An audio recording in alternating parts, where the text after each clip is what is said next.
Irmãos, vamos continuar adorando ao Senhor, agora através das nossas vozes, cantando. Essa música, acho que há uns 15 anos atrás, eu estive na comunidade Batista do Bueno, nós ouvimos lá a equipe de louvor cantando, e foi uma coisa apaixonante, né? Eles pegaram uma música que geralmente a gente canta para criança. Meu barco é pequeno e grande é o mar, Senhor, segura minha mão, Ele é o meu piloto, e tudo vai bem na viagem para Jerusalém. E eu lembro até hoje, o ministro, ele falou assim: gente, isso é coisa de adultos, não é coisa de criança não. Leme, barco, né? Mar, tempestade, Jesus acalmando o mar, as nossas dificuldades, os nossos problemas, nos dando paz em meio à tempestade. E eu convido você a cantar essa verdade, a pedir que Jesus controle a nau da sua vida, que Ele ordene ao mar para que o mar se assossegue e que você possa continuar navegando, para que eu possa continuar navegando, né? Ante a tantas situações ruins que têm acontecido. O Marquinho pediu oração pelo pastor Flávio. Agora à tarde eu conversei com ele pelo WhatsApp, né? A gente sempre que dá tem conversado pelo WhatsApp, até para não desgastar a voz, né? Ele precisa desse resguardo, ele responde. E conversei com a irmã Zenita também, né? Ela falando: irmão, está tão doído meu coração, mas a paz que excede todo entendimento tem me segurado e me sustentado na perca, né, da minha mãe. E por causa da morte de Jesus, eu acredito piamente que ela me aguarda no céu. E é para lá que a gente vai. Que a gente se abrace nessa certeza. Que a gente aprenda que a cada onda forte, né, a cada mar bravio, Jesus é o Senhor do mar. Ele pode acalmar, nos dar paz para atravessar essas dificuldades, com a certeza de que o céu nos aguarda e que Ele já pagou o preço. E assim vale a pena viver. É apenas o início. Apesar das tribulações daqui, a glória celestial nos convida a caminharmos com Jesus. Esse é o nosso consolo, essa é a nossa força, essa é a nossa paz, a paz que excede todo entendimento. Se você puder ficar de pé, vamos levantar um pouquinho. Quer esticar seu braço? A gente não pode sair, andar, se abraçar, se cumprimentar, coisa que a gente fazia sempre. Pastor Abelardo, seja muito bem-vindo, essa casa é sua. E eu convido você a adorar comigo. A gente vai cantar Meu Barco é Pequeno, uma versão mais brasileira, meio em bossa nova. E tem um início dela, vou pedir para o Murilo só puxar o ritmo para a gente.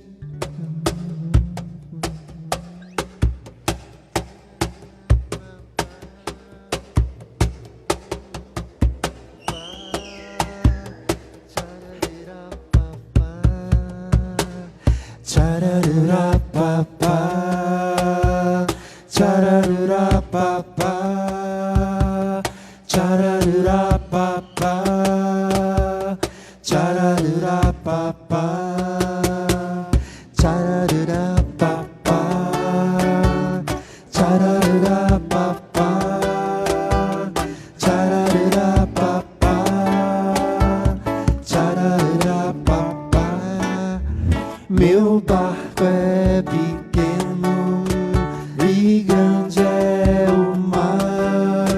Jesus segura minha mão. Ele é o meu piloto e tudo vai bem na viagem pra Jerusalém.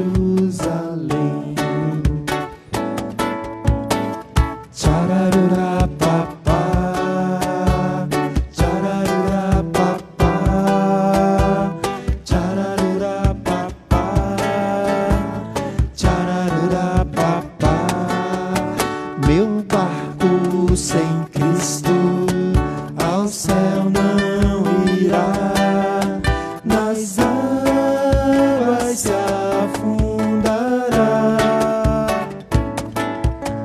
Mas quando Jesus meu barco guiar, aos céus poderei alcançar.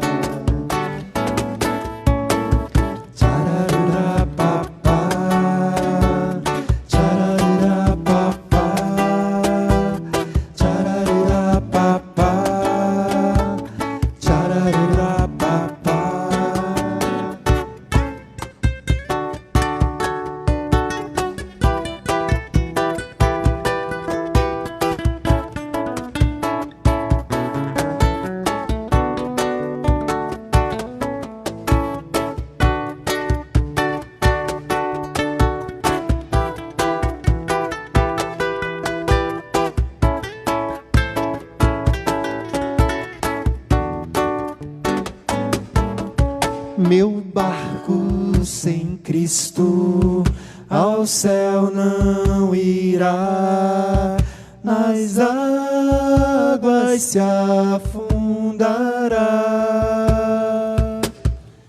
Mas quando Jesus meu barco guiar, aos céus poderei alcançar.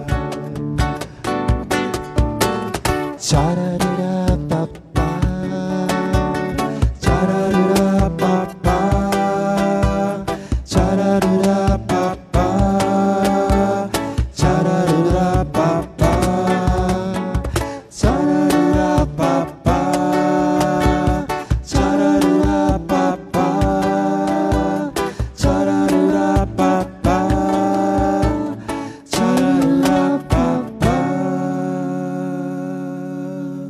Podem se assentar. É liturgia, mas só para a gente esticar um pouquinho o corpo, né? Diante de Deus, não custa nada a gente se levantar e adorar. Ele é exaltado sobre a minha vida, sobre a sua vida, sobre o céu, sobre a terra, sobre a água, sobre o ar, sobre o meu coração e sobre o seu coração. Que a paz que excede todo entendimento seja sempre o motivo do meu louvor, do seu louvor, da minha adoração e da sua adoração.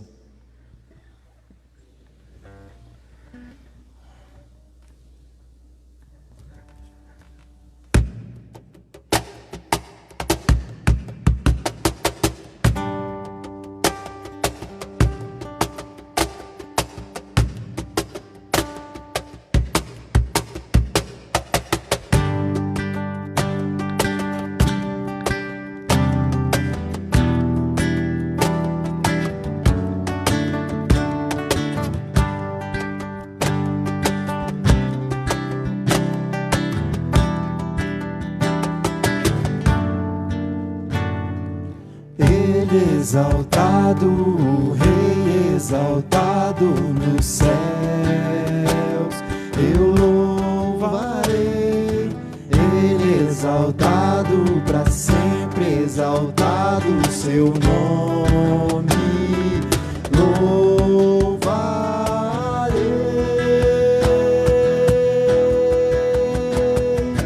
Ele é o Senhor, sua verdade vai sempre reinar.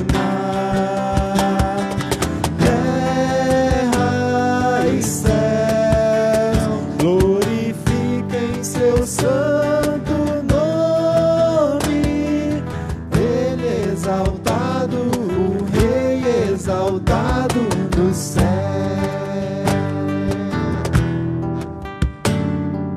Ele é exaltado, exaltado no céu, eu louvarei. Ele exaltado para sempre, exaltado o seu nome, louvarei.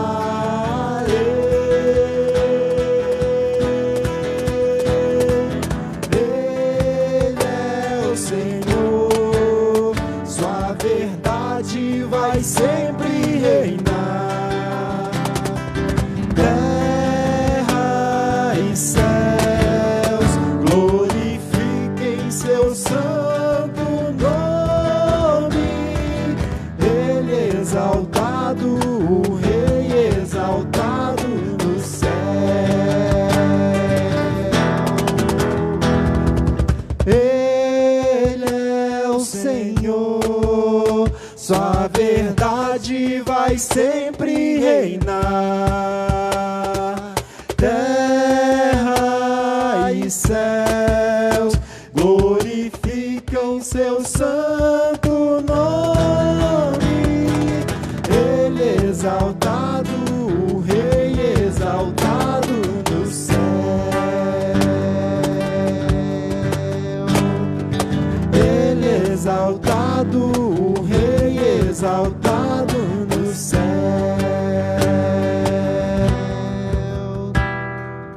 Ele exaltado, o Rei exaltado no céu.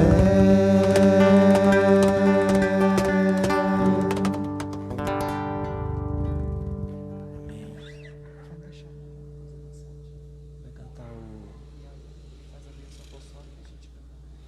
Pode ser. Pai, nós te louvamos, nós te adoramos nessa noite, porque Jesus morreu em nosso favor. Sendo nós ainda pecadores, tu provastes esse amor infinito, único, maravilhoso, que nos redime do pecado, do mal, que nos transforma. E aceita a nossa adoração, nosso culto essa noite. Nós precisamos de Ti, Pai. Não somos nada sem o Senhor. Que o Senhor venha estar com os doentes da Tua igreja, com todo o Teu povo espalhado pela face da terra, com nossos irmãos que estão conosco nessa transmissão pelo Facebook, Senhor. Muito obrigado pelos meios que o Senhor tem dado para nós estarmos unidos como igreja, alguns nos seus lares, outros aqui presentes neste templo. E enfim, Pai, nós estamos unidos e dizemos que precisamos de Ti, reconhecemos a nossa insignificância e pedimos que Teu Espírito continue tratando de nós, nos convencendo do pecado, da justiça, do juízo. Usa agora Teu servo, o pastor Abelardo, de forma maravilhosa. Teu filho é instrumento Teu, e que ele faça bom uso da Tua palavra, que vem de encontro aos nossos corações. Restaura-nos, ó Deus, transforma-nos, ó Pai, continue falando conosco, em nome de Jesus, amém. Amém, Senhor Deus.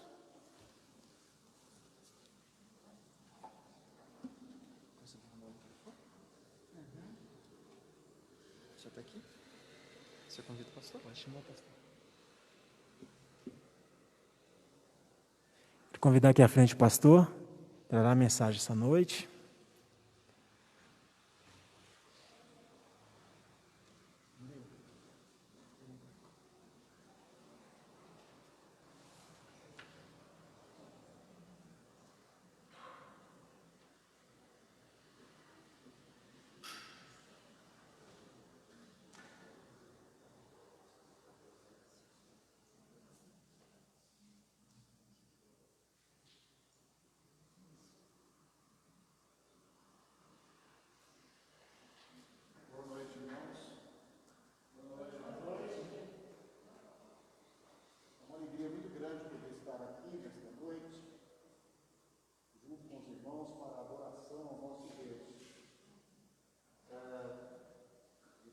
Não conhecia ainda esse templo e durante todo o período que eu estive à frente do seminário, eu estive aqui acho que uma vez, na ordenação do pastor Ernei, e depois não tive outra oportunidade. Na primeira de Veracruz eu tenho ido vez ou outra pregar.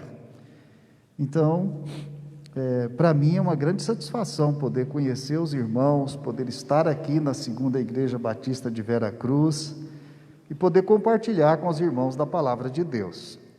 Eu queria convidá-los nesta noite para lermos o texto do Evangelho de João. Evangelho de João, inicialmente capítulo 13, os versículos 36 a 38, depois o capítulo 14, versículos de 1 a 6. Assentados como os irmãos estão, com toda a reverência, vamos ler a palavra do nosso Deus. Disse-lhe Simão Pedro: Senhor, para onde vais? Jesus lhe respondeu: Para onde eu vou, não podeis agora seguir-me, mas depois me seguirás. Disse-lhe Pedro: Por que não posso seguir-te agora? Por ti darei a minha vida. Respondeu-lhe Jesus: Tu darás a tua vida por mim? Na verdade te digo, não cantará o galo, enquanto me não tiveres negado 3 vezes. Não se turbe o vosso coração. Credes em Deus? Crede também em mim. Na casa de meu Pai há muitas moradas. Se não fosse assim, eu vos teria dito: eu vou preparar-vos lugar. E se eu for e vos preparar lugar, Virei outra vez e vos levarei para mim mesmo, para que onde eu estiver, estejais vós também. Mesmo vós sabeis para onde vou e conheceis o caminho. Disse-lhe Tomé: Senhor, nós não sabemos para onde vais, e como podemos saber o caminho?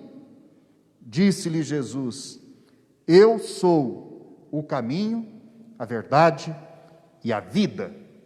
Ninguém vem ao Pai senão por mim. Que Deus abençoe a leitura da sua palavra em nossos corações. Posso tirar a máscara? Tranquilo. Acho que o som sai com um pouquinho mais de perfeição. Crer e compreender. Essas duas palavras, elas nos dão muito trabalho. Este texto trata dessas duas coisas. É claro, ele trata de muitas coisas, e especialmente porque é um texto que está ali, naquela circunstância da despedida de Jesus, que estava na véspera da sua prisão, julgamento, crucificação e morte. Mas nesse conjunto, desponta também estas duas coisas: o significado do crer e do compreender. A passagem pela morte, especialmente, vem com uma forte correnteza de perguntas e poucas respostas. E como o contexto ali era exatamente da morte de Jesus, ele convicto do que lhe esperava, os discípulos confusos por não aceitarem e não acreditarem que algo daquele tipo pudesse acontecer. No entanto, era esse espectro da morte, esse clima da morte, essa expectativa da morte que rondava todos os corações e as atitudes de todas as pessoas, preocupadas com o desenrolar dos fatos. Jesus, ele percebe o que está acontecendo, e ele usa então daquele momento, daquela circunstância, para exortar os discípulos a crer. Mas logo eles querem compreender também. Eles querem compreender no momento em que a única alternativa é crer e se entregar. A morte levanta perguntas e a gente deseja compreender em um momento errado.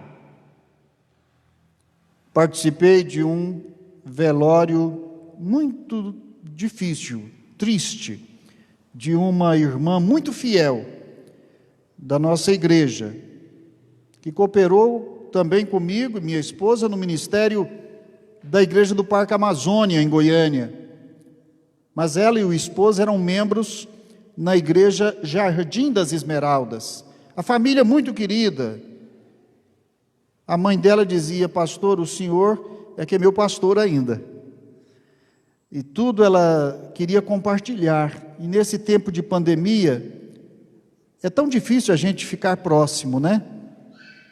Então, aquela família era muito amada. E ela, a menina, teve câncer. E vem lutando com esse câncer já há uns 4 anos. Adiou o casamento para poder iniciar o tratamento, casou-se, marido fiel, crente fiel, a acompanhou até o último momento, até o tempo final que Jesus tinha reservado para eles. Quantas perguntas! Os irmãos, os parentes,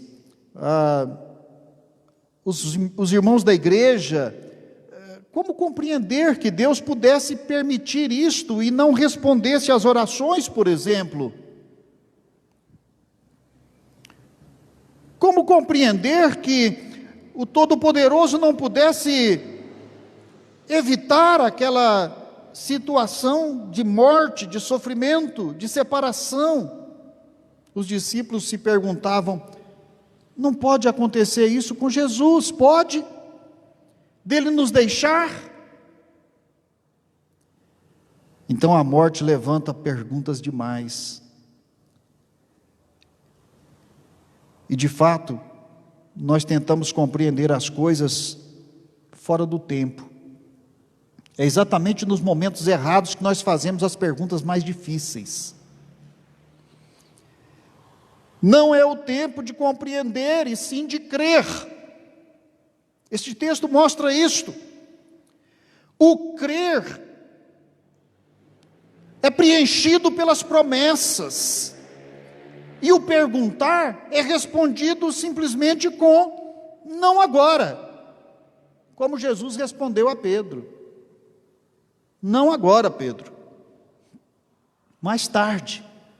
Versículo 33 que nós lemos, mais tarde. Crer em Jesus é o ato mais importante em qualquer circunstância e diante de qualquer pergunta. É o ato primordial e que antecede o compreender. Às vezes, a obsessão nossa por compreender pode nos cegar, como tem feito com muita gente. A pessoa quer tanta resposta que ela fica cega, incapaz de compreender. Há pessoas que se perdem na incredulidade, porque primeiro querem a explicação e depois, não satisfeito, não prossegue para o ato da fé. A fé tem que vir primeiro. A fé não é inimiga da razão, mas crer é o nosso sim ao que Deus em Cristo fez por nós, antes de exigirmos a satisfação de nossas dúvidas e até aquela velha intenção de fazer Deus se curvar a nós e aos nossos questionamentos. Vivemos um tempo de muitas dúvidas, de muitos questionamentos. Não é verdade? Quantas orações não são respondidas como nós desejamos? Quantas pessoas morrem e ficamos a perguntar por que ele ou ela agora? Por que um Deus tão poderoso permite coisas tão tristes, trágicas, de tanto sofrimento, dor e separação? As Escrituras nos ensinam o lugar do crer em nossa vida. É isso que é fundamental. E o prosseguimento da experiência e comunhão com Jesus, que ampliam o compreender. É muito importante compreender, sim, mas crer vem primeiro. Em especial, isso pode ser observado com a iminência da morte e do luto. Em nosso texto, neste Evangelho, Jesus e os discípulos estavam vivendo a proximidade da morte e da separação. Os discípulos o cercaram de perguntas, dúvidas, sobre que momento é esse que nós estamos vivendo, Senhor? Os porquês. E o que seria de suas vidas? Qual era o plano dele para agora? como entender o que acontecia. Muitas pessoas assistiam tudo e queriam também saber o que aquilo tinha a ver com a vida delas.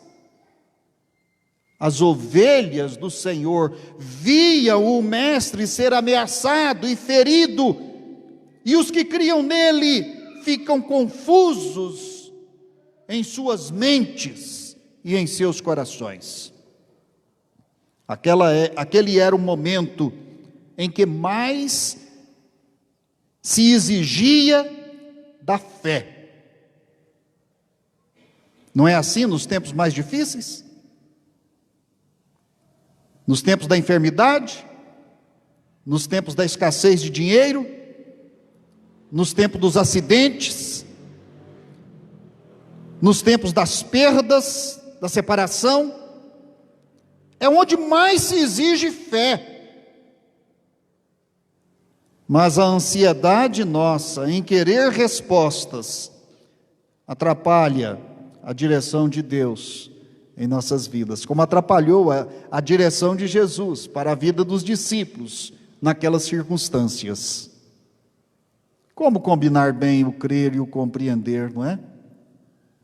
Como é que o coração pode equacionar isto?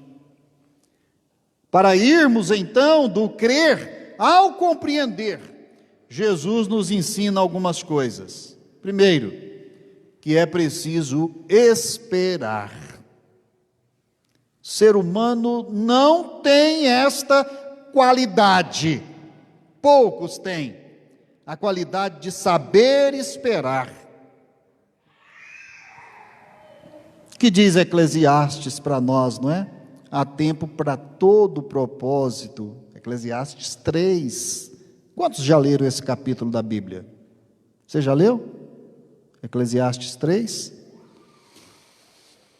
Há tempo para todo propósito, ou seja, há um tempo próprio para nós compreendermos o que acontece. É preciso esperar. Veja o texto que nós lemos.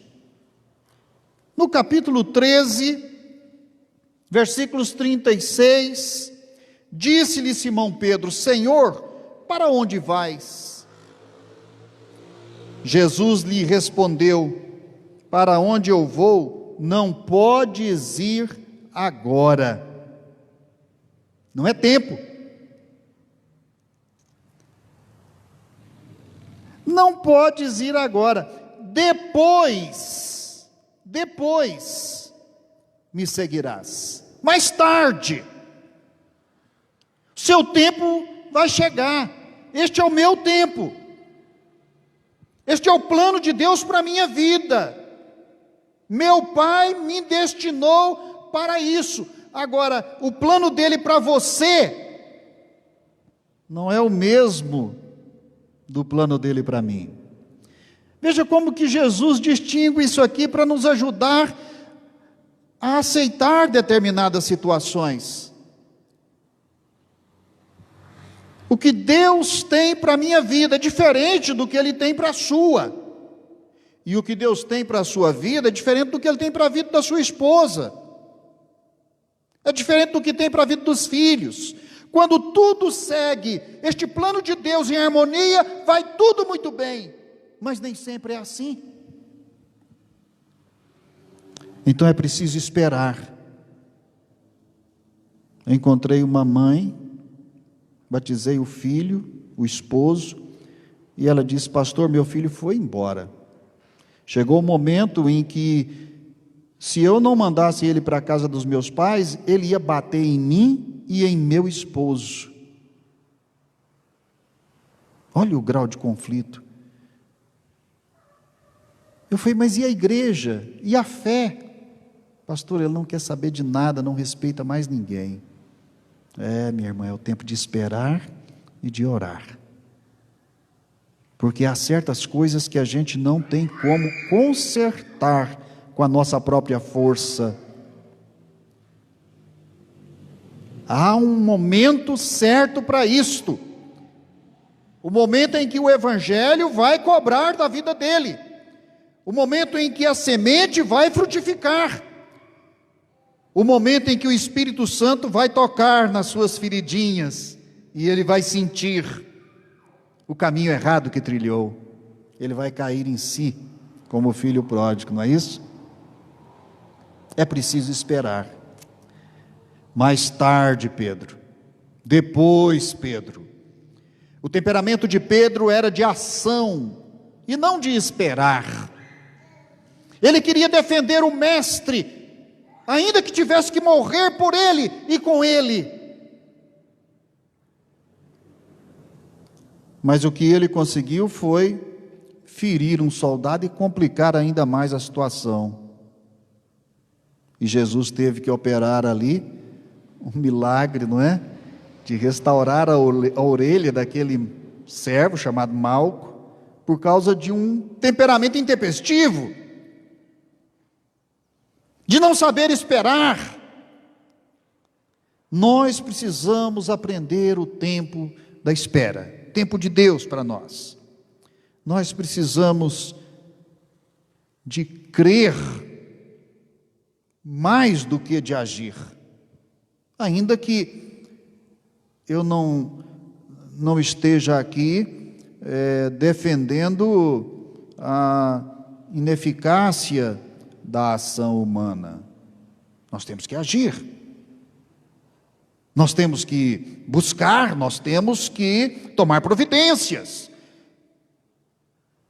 Afinal, em casa nós somos provedores muitas vezes, e quando as coisas não estão indo bem, nós nos preocupamos e nós às vezes nos desesperamos. Pedro viu que as coisas iam fugir do controle, e ele disse: Senhor, eu estou pronto a ir contigo até a morte. Ora, é muito difícil esperar, e nós não vivemos um tempo favorável, vivemos um tempo de muita velocidade, de muita agitação, de muita cobrança, de muita atividade, de muito trabalho, de levantar cedo e dormir tarde, de muitos problemas, de muitos conflitos, de famílias cheias de conflitos. O mediador ali padece, ele tem que mediar conflito aqui, mediar conflito ali.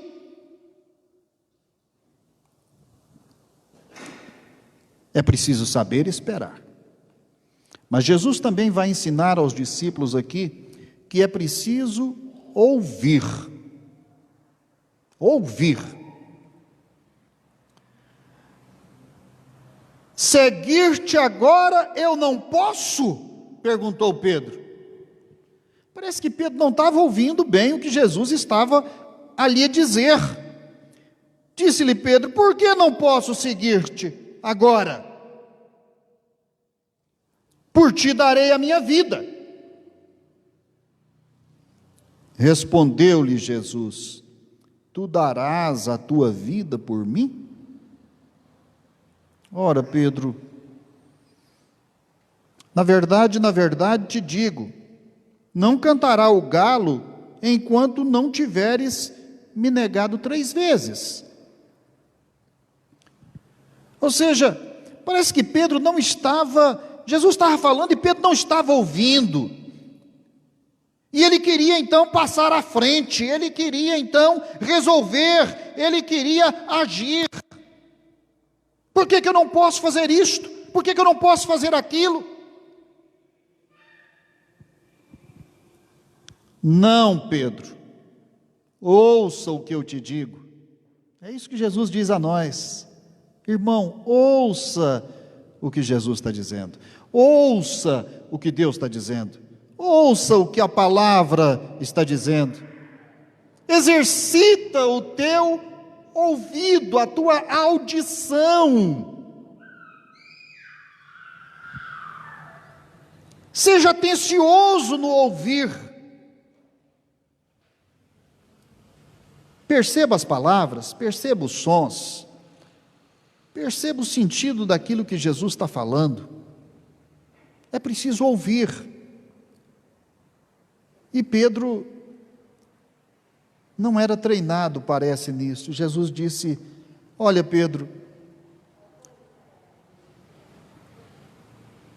enquanto o galo não cantar, você vai me negar 3 vezes. Pedro não podia acreditar naquilo, né? Aquilo era um evento futuro. E ele estava tão cheio de si, tão disposto a defender Jesus, que ele não acreditava nesse evento futuro, de que de fato poderia acontecer, de que antes que o galo cantasse, ele negaria Jesus 3 vezes. E não é que aconteceu? Ele foi um péssimo ouvinte, e ainda mais, péssimo para prever o futuro. Porque o futuro lhe foi declarado, e ele não acreditou no que Jesus lhe disse, e se tornou então um agente da negação do próprio Jesus Cristo. Como é importante a gente prestar atenção na palavra de Jesus. Ela pode nos ajudar muito, nos prevenir e evitar muitas coisas desastrosas na nossa vida. Em terceiro lugar, é preciso confiar. Essa coisa de crer e compreender é algo que nós só vamos de fato apreciar quando nós confiarmos no Senhor. Quantas vezes Jesus repete o verbo crer aqui no versículo 1 do capítulo 14, não é? Não sei se os irmãos já perceberam, mas quando Jesus repete palavras é porque ele quer dobrar a ênfase. Em verdade, em verdade.